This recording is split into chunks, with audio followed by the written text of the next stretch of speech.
मेरा ऐसा मानना है, इनफैक्ट आप में से भी मेरे से बहुत सारे दोस्त होंगे जो इस बात से इत्तेफाक रखते होंगे कि कंपैरिजन अगर बराबरी में हो तो मजा भी आता है। और ये बात तो बच्चे बच्चे तक को पता होती है। इंडिया को नॉर्थ कोरिया या चाइना से कंपेयर करना कुछ ऐसा है जैसे आप दूध को करेले से कंपेयर कर दें। इंडिया की अपनी पूरी नेटवर्क है पॉलिटिकल पार्टीज की, सब अपनी अपनी पार्टीज के लिए इलेक्शन में खड़े होते हैं, लड़ते हैं। और मुझे तो ऐसा लगता है कि इंडिया को नॉर्थ कोरिया से कंपेयर करना जैसे लूडो गेम की तरह है कि भैया यहां पर खेलना तो मुझे सबके साथ है, पर पासा सिर्फ मैं ही फेंकूंगा, इसके अलावा और कोई नहीं फेंक सकता। दरअसल आजकल एक वीडियो है यूट्यूब पर जिसको करीब 20 मिलियन से भी ज्यादा व्यूज मिल चुके हैं। अगर हम लाइक्स की बात करें तो 2 मिलियन लाइक्स मिल गए हैं, लाखों में उसके ऊपर कमेंट्स आ गए हैं। और आज हम इसी वीडियो के बारे में जरा बात करने वाले हैं, क्योंकि सोशल मीडिया पर हर जगह इसी की बातें चल रही हैं, हर तरफ इसी की बातें हो रही हैं। तो इतनी बड़ी बात अगर एक तरफा हो जाए तो अलग लेवल का एक भंडापन हो जाता है। सिर्फ एक पक्ष की बात करने वाले यूट्यूबर्स के बेसिस पर तो हम इतने बड़े मुद्दों को परख नहीं सकते ना। तो ऐसे में अब हम भी जरा अपना पक्ष आपके सामने समक्ष रखेंगे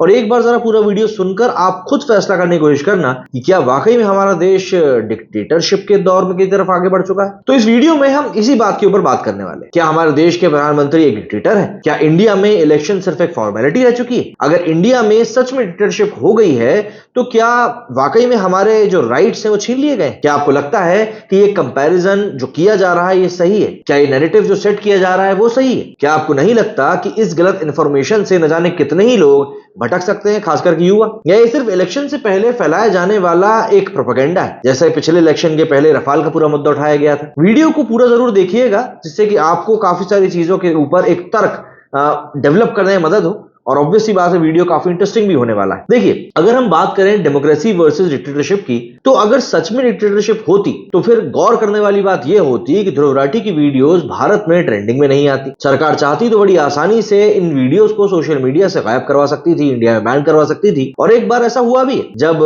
दामिनी केस में बीबीसी ने एक डॉक्यूमेंट्री तैयार की थी, तब उस समय की गवर्नमेंट ने उसे टेलीकास्ट करने से मना कर दिया था। उनका इसके ऊपर तर्क यह था कि इससे हमारे देश की जो छवि है वो खराब हो। ध्रुव राठी को देखकर ऐसा जरूर लगता है जैसे ये भारत और भारतवासियों के भगवान बनकर आए।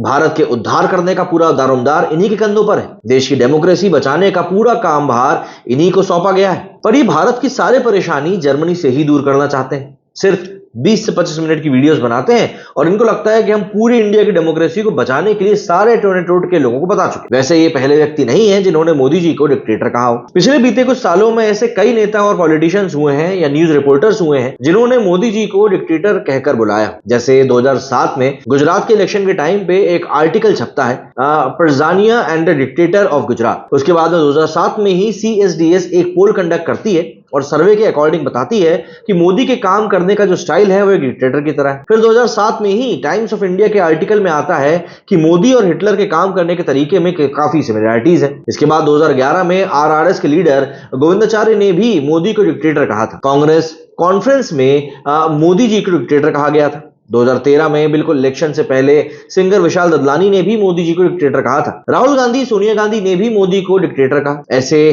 कई आर्टिकल्स छापे गए और बैक टू बैक कोई ना कोई मोदी जी को डिक्टेटर कहता ही रहता है। 2019 में केजरीवाल ने फिर से मोदी को डिक्टेटर कहते हुए कहा था कि अगर बीजेपी फिर से सत्ता में आ गई तो इसके बाद कोई चुनाव नहीं होगा, ये देश की आखिरी इलेक्शन होगी। और अब 2024 में जब इलेक्शन सर पर है तो फिर से इन्हीं शब्दों का प्रयोग किया जा रहा है। यही बयानबाजी फिर से शुरू हो चुकी है जिसे यूट्यूबर्स और मीडिया के थ्रू पुश करने का एक अलग ही एजेंडा चलाया जा रहा है। मुझे तो ये समझ में नहीं आ रहा कि क्या ये लोग अपने खुद के ही पुराने वीडियोस नहीं देखते या भाई दूसरों के नहीं देखते। आप ये नोटिस करना कि जब भी भारत में एक नेशनलिस्ट गवर्नमेंट आती है तो ऐसे ही शब्दों का इस्तेमाल बार बार किया जाता है और ये लोग ये भी नहीं सोचते कि जिन शब्दों का हम इस्तेमाल करने जा रहे हैं इन शब्दों का इस्तेमाल हमसे पहले भी कोई कर चुका है। Exactly same words. Arvind Kejriwal की गिरफ्तारी के बाद राठी जी अपनी वीडियो में बोलते हुए नजर आ रहे हैं कि जो मैंने 1 महीने पहले बोला था वो सब अब सच होता जा रहा है। अब आप ही बताओ, जिस इंसान की इतनी बड़ी फैन फॉलोइंग है उसको लोग सुनते हैं तो फिर भी वो बीजेपी को सत्ता से बेदखल क्यों नहीं कर पा रहा? भैया, क्या आपकी फैन फॉलोइंग सिर्फ दिखावे की है?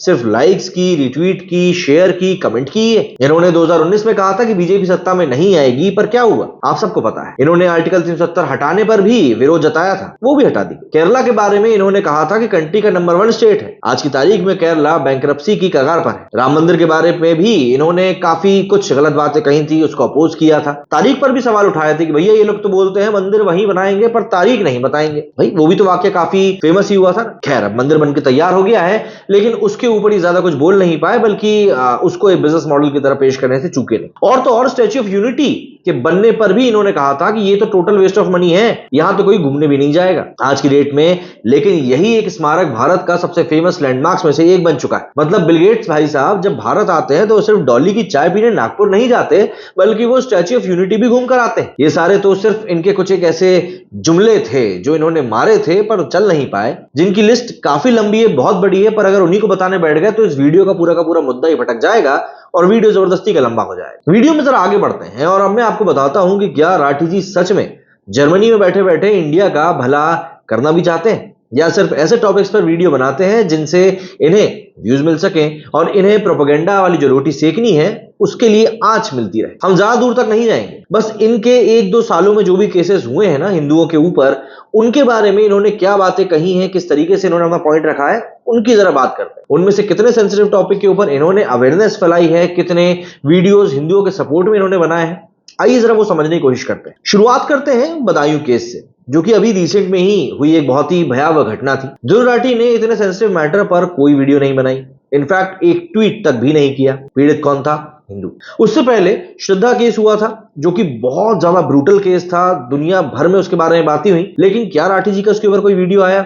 ऑब्वियस सी बात है नहीं है। पीड़ित कौन था ये मैं आपको कौन क्या ही बताऊं। इसके बाद दिल्ली में एक साक्षी का केस हुआ था, वो गली वाला जो वीडियो काफी वायरल हुआ था, राठी की तरफ से इसके ऊपर कोई रिस्पॉन्स नहीं आया। और यहाँ पर भी पीड़ित कौन था? नुपुर शर्मा जी का केस। ये केस तो भाई काफी ज्यादा प्रचलित रहा था, पूरे दुनिया में हल्ला मच गया था, मुस्लिम वर्ल्ड के बारे में कहा गया था कि वो भारत के खिलाफ खड़ा हो गया। इस केस में राठी जी ने पूरी डिटेल्स के साथ में वीडियो बनाकर बातें करी, उन्होंने बताया था कि क्या है पूरा मैटर। लेकिन उसके बाद जब कन्हैया का गला काटकर वहां पर उदयपुर में पूरा का पूरा कांड किया गया, उसके ऊपर राठी जी पूरी तरीके से गायब। इसके अलावा संदेश खाली केस, आप उस बारे में भी बात कर सकते हो, जिसके बारे में वीडियोस बनाना, लोगों को जागरूक करना राठी साहब को बिल्कुल भी ठीक नहीं लगा। या ये भी हो सकता है कि उनके हिसाब से संदेश खाली में जो हुआ वो दरअसल एक मनगढ़ंत कहानी थी। इन सारे सेंसिटिव और देश को हिलाकर रख देने वाले केसेस के टाइम पर ये कोई और ही वीडियोस बनाकर यूट्यूब पर अपलोड कर रहे हैं। एट द सेम टाइम 2021 में इनको मुनव्वर फारूकी को डिफेंड करना बहुत ज्यादा इंपॉर्टेंट लगा। केरला स्टोरी मूवी पर पूरी की पूरी एक इन्होंने कवर स्टोरी बनाई और बताया कि कैसे लव जिहाद जैसी कोई चीज एग्जिस्ट ही नहीं करती। इसके अलावा और भी कई ऐसे वीडियोस और इंटरव्यू क्लिप्स हैं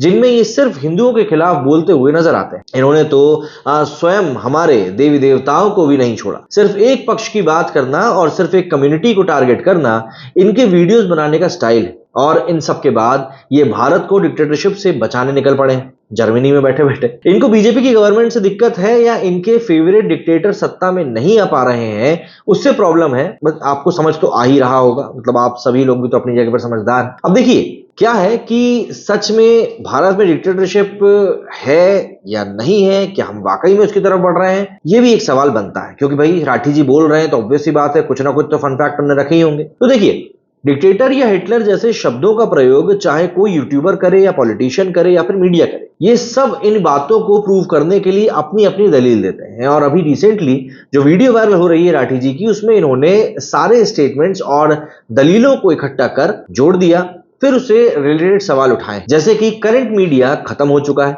एमएलए खरीदकर सरकार बनाई जा रही है, राज्य सरकार के जो पावर्स हैं वो छीने जा रहे हैं, अपनी गवर्नेंस के इस्तेमाल कर नेताओं को जेल में डाला जा रहा है, राज्य सरकारों का पैसा रोका जा रहा है, लोगों को प्रोटेस्ट भी नहीं करने दिया जा रहा है, इलेक्शंस में भी फ्रॉड किया जा रहा है। अब आप ही सोचो, जहां सिर्फ 6 राज्यों में अपने दम पर बीजेपी की सरकार है और टोटल गठबंधन मिलाकर देखा जाए तो 12 राज्यों में बीजेपी की सरकार है, तो ये डिक्टेटरशिप आखिर कैसे हुई? ये तो डेमोक्रेसी है। ठीक इसी तरीके से 2018 से लेकर 2023 तक में सिर्फ 2022 ऐसा साल गया है जब चुनाव में बीजेपी ने डोमिनेट किया। मेरे ख्याल से इसे डिक्टेटरशिप तो नहीं कह सकते। ठीक है, सही अपोजिशन ईवीएम पर भी सवाल उठाता है, जो हर पार्टी करती है जब वो सत्ता में नहीं होती है। पर ईवीएम का रिजल्ट तो खुद चीख चीख कर बता रहा है कि कहीं कोई छेड़खानी नहीं हुई। मतलब आप एक बार जरा सोचकर देखिए ना कि पंजाब में जब चुनाव होते हैं तब ईवीएम ठीक रहती है, लेकिन हरियाणा में ईवीएम खराब हो जाता है। राजस्थान में 2018 में जब कांग्रेस चुनाव जीतती है तब ईवीएम ठीक रहती है, लेकिन 2023 में जब राजस्थान में वो चुनाव हार जाते हैं तब ईवीएम खराब हो जाता है। ठीक ऐसा ही छत्तीसगढ़ में भी होता है, और ऐसे ही तेलंगाना में भी होता है, और ऐसा ही बंगाल में भी होता है, और यूपी में तो ऐसा लगता है कि ईवीएम बिल्कुल छुट्टी पे ही जा चुकी। बंगाल में तो हमेशा से ये होता है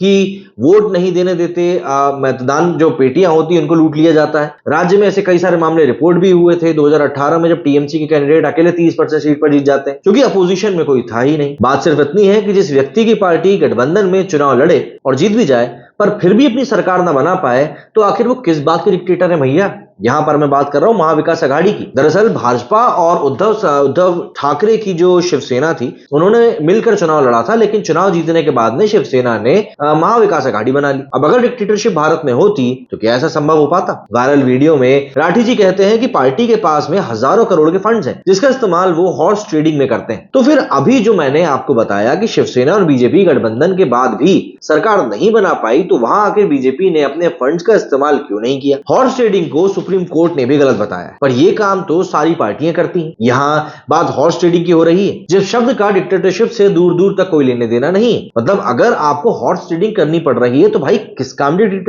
डिक्टेटर है? एक बात जरा सोचो कि हिटलर एक बहुत बड़ा डिक्टेटर था, लेकिन उसको हॉर्स ट्रेडिंग करनी पड़ रही है, उसको दूसरी पार्टी के एमएलए खरीदने पड़ रहे हैं। भाई मतलब वाकई में अगर आप ऐसे डिक्टेटर हो तो आपके डिक्टेटर होने पर आंखू जाहिर सी बात है। और सबसे पहले हॉर्स ट्रेडिंग तो 1967 में ही हो गई थी, जब कांग्रेस ने करी थी। तो अगर हॉर्स ट्रेडिंग डिक्टेटरशिप है तो इतिहास से लेकर अभी तक हर राजनीतिक पार्टी हॉर्स ट्रेडिंग करती आई और सबके सब डिक्टेटर ही। डिक्टेटरशिप की सरकार दिखाने के लिए दूसरे प्रमाण यह दिया जाता है कि आज की डेट में भारत की मीडिया फ्री नहीं है। भाई डेमोक्रेसी में मीडिया को चौथा पिलर माना जाता है। ऐसे में कोई भी मीडिया ऐसी नहीं है जो सरकार के अगेंस्ट बोल सकती हो, या मतलब ये चीज राठी जी का कहना है। एनडीटीवी इनके हिसाब से मात्र एक ऐसा न्यूज चैनल था जो सरकार के खिलाफ बात करता था, और उसे भी पीएम के दोस्त अडानी जी ने खरीद लिया। लेकिन ये पॉइंट भी तथ्यात्मक नहीं लगता, क्योंकि चाहे वो कोई भी केस हो, बड़े से बड़ा न्यूज एंकर ने बीजेपी से लाइव सवाल जवाब किया, फिर चाहे वो हथरस का केस हो या फिर सीधी एमपी का पेशाब कांड। अब आप ही बताइए ये कैसा डिक्टेटर है जो एक डिबेट को भी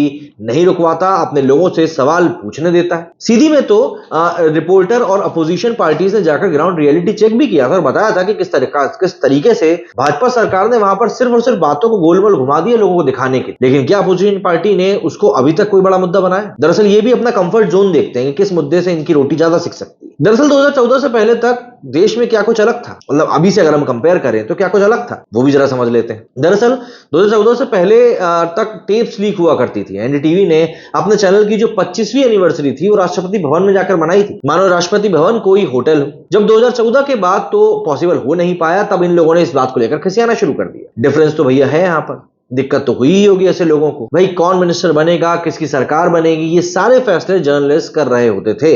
ये सब भी नहीं हो पाता है। भाई अब जब मोदी सामने आ ही चुके हैं तो फिर ऑब्वियस सी बात है ये चीजें नहीं हो पानी। 2014 से पहले साल 1998 में एनडीटीवी और स्टार न्यूज की डील साइन हुई थी। पता है वो कहां हुई थी? ये डील साइन हुई थी उस समय के तत्कालीन प्राइम मिनिस्टर इंद्र कुमार गुजराल जी के यहाँ पर, इनके घर पर। अब तो ये सब कुछ कर पाना ऑब्वियस सी बात है इम्पॉसिबल। भारत में डिक्टेटरशिप का एक अगला पॉइंट ये रखा जाता है कि भारत के ईडी और सीबीआई का वेपनाइजेशन किया जा रहा है। पर आप ही देखिए कि ईडी के रेड के आंकड़े बताते हैं कि 2004 से लेकर 2014 तक करीब 4156 करोड़ रुपए सीज किए गए, जबकि 2014 से लेकर 2023 जुलाई तक ईडी ने 1,17,000 करोड़ रुपए सीज किए, ऑलमोस्ट 30 गुना ज्यादा। एनडीए के पहले 8 साल में 27 गुना ज्यादा छापेमारी हुई। अगर ये सब कुछ जो हो रहा है वो एजेंसियों का वेपनाइजेशन है तो ये अच्छा ही माना जाएगा ना। भाई आखिर में जो टैक्स का पैसा, जनता का पैसा जो चुराया गया वही तो वापस आ रहा है। ये सब क्या ये सब नहीं चाहते कि भाई इस तरह का जो ये ब्लैक मनी है वो पकड़ा जाए? अगर नहीं चाहते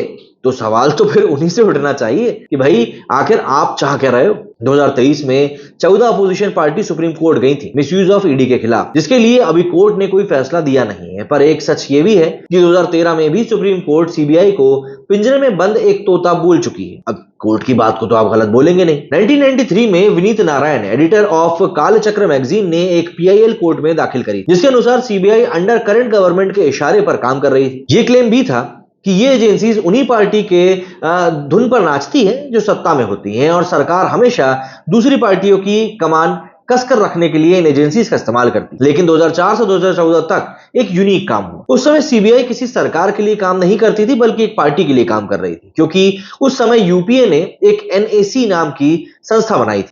अध्यक्ष थी इसकी सोनिया गांधी, और सबसे बड़ी बात कि पीएम मनमोहन सिंह भी वही करते थे जो उन्हें एनएसी की चेयरपर्सन करने को कहती थी। जब पीएम की ही नहीं चल रही तो भैया सीबीआई क्या चीज है? उनका काम विपक्ष को ट्विस्ट करना था, चाहे फिर वो अमित शाह का मोदी के खिलाफ होने के लिए उनको धमकी देना हो, या फिर नितिन गडकरी पर रेड करना हो, या फिर मोदी का एसआईटी द्वारा चली 10 घंटों की रिमांड हो।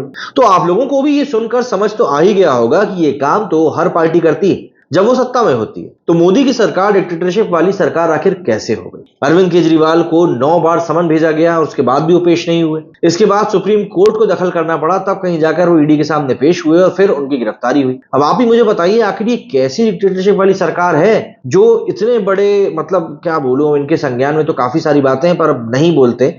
तो दिल्ली के सीएम को हम संज्ञान दे देते हैं कि भैया दिल्ली के सीएम को ये गिरफ्तार नहीं कर पाते। इसके बाद के पॉइंट में ध्रुवराठी कहते हैं कि लोगों से प्रोटेस्ट करने का अधिकार तक छीन लिया गया है। अब देखिए, एंटी सीए प्रोटेस्ट हो जो कि 101 दिन चला, फायर प्रोटेस्ट हो जो कि 1 साल से ज्यादा ही चला, ये सारे protest Pragati Maidan, India gate या रामलीला मैदान में नहीं हुए थे। ये सब हुआ था बीच सड़क पर, जहां पर कि पूरे ट्रैफिक को रोक दिया गया था, हजारों करोड़ों का नुकसान हुआ था। फायर प्रोटेस्ट तो ऐसा था कि जो मांग ये बरसों से कर रहे थे, जब वही मांग को पूरा करने की बारी आई तो वापस से ये लोग धरने पर बैठ गए कि भैया ये जो बिल है इसको वापस लो। और कमाल की बात ये थी कि प्रोटेस्टर्स की बात मान भी ली गई थी। भैया अब ये कौन सा डिक्टेटर है जो हर कंडीशन में तैयार हो जाता है दूसरों की मनकी करने के लिए? पर क्या दूसरा फायर प्रोटेस्ट पीसफुल प्रोटेस्ट था? आप सब ने सारी वीडियोस तो देखी ही होंगी। फायर प्रोटेस्ट से रिलेटेड इन सभी बेसलेस बातों से पता नहीं राठी जी आखिर क्या ही प्रूव करना चाहते हैं। अगर वाकई में हमारे देश में प्रोटेस्ट के ऊपर बैन लगा दिया गया होता ना, या कोई डिक्टेटर होता, तो इस तरीके से ना सालों साल तक सड़कें ब्लॉक नहीं रह पाती। चलिए तो जानने की अब ये कोशिश करते हैं कि आखिर असली डिक्टेटर कैसे होते हैं। देखिए, असली डिक्टेटर होते हैं हिटलर जैसे, मुसोलिनी जैसे, स्टालिन जैसे, जिन्होंने जानबूझकर 60 लाख से भी ज्यादा लोगों के जीवन को छीन लिया। दरअसल बात क्या है कि भारत में अभी मुद्दों का एक बहुत बड़ा अभाव है, अकाल है। ऐसे में महंगाई को कोई बहुत बड़ा मुद्दा बन नहीं पा रही है, ना ही अर्थव्यवस्था का ही बहुत बड़ा मुद्दा बन पा रहा है, अनएम्प्लॉयमेंट को भी इतना ज्यादा बता नहीं पा रहे हैं। अब मुद्दा ना होने की वजह से ये लोग मतलब हड़बड़ा से गए हैं कि भैया मुद्दा बनाने की कुछ तो कोशिश करनी पड़ेगी। तो ये जो मन में आ रहा है उसी को मुद्दा बनाकर चीखने चिल्लाने लग जा रहे हैं। फिर चाहे वो राम मंदिर इनॉग्रेशन में कौन कौन गया वाला टॉपिक हो, या मोदी जी का रिश्ता अडानी अंबानी से जोड़ना हो। अब चुनाव लड़ने के लिए भी तो कोई मुद्दा चाहिए ना। तो हिटलर के नाम पर अब चुनाव लड़ा जा रहा है। कोई भी पार्टी दूध की धुली नहीं होती। मेरा मानना तो यह है कि इस हमाम में सबके सब नंगे। हिटलर और डिक्टेटरशिप वाले मुद्दों की राजनीति करके लोगों के दिमाग में ये बातें भरना भी राजनीति ही है। जहां के बच्चे गेंद से खेलने के बजाय पत्थर से लोगों को मारने का काम करते थे, वहां पर धारा 370 हटने से बच्चे फिर से सेफ हो चुके हैं, लोग शांति से रहने लगे हैं। तो हमें ऐसा ही तानाशाह अपनी गवर्नेंस में चाहिए, अगर आप इसको तानाशाही कहते हैं। अगर लोगों को अच्छी सड़क बनवा कर देना, ट्रेन फैसिलिटी अच्छी करवाना, इंफ्रास्ट्रक्चर का इतना अच्छा डेवलप करवाना, मेट्रो की सुविधा देना तानाशाही है, तो भैया ऐसा तानाशाह तो हमको हमेशा के लिए चाहिए। जिन लोगों ने सपनों में भी नहीं सोचा होगा कि आजादी के बाद भी उन लोगों के लिए टॉयलेट जैसी एक बेसिक नेसेसिटी पूरी हो पाएगी, गैस सिलेंडर दिलवाना हो, नल से पानी पहुंचवाना हो, तानाशाही अगर ये सब है तो ऐसा तानाशाह हमें मंजूर है। सबसे बड़ी बात, भारत के हर नेता को ऐसा ही तानाशाह होना चाहिए। अगर देश से गरीबी मिटाना तानाशाही है तो हम सबको भी तानाशाह बन जाना चाहिए। अगर सबको एक समान शिक्षा का अधिकार देना तानाशाही है तो ऐसे ही तानाशाह की देश को जरूरत है। अब आप सब कमेंट में बताइए कि आपको कैसा प्राइम मिनिस्टर चाहिए, और आप ही अब बताइए कि भैया देश में डिक्टेटरशिप है या नहीं। मेरे स्टूडियो फिलहाल उतना ही। जय हिंद, जय भारत।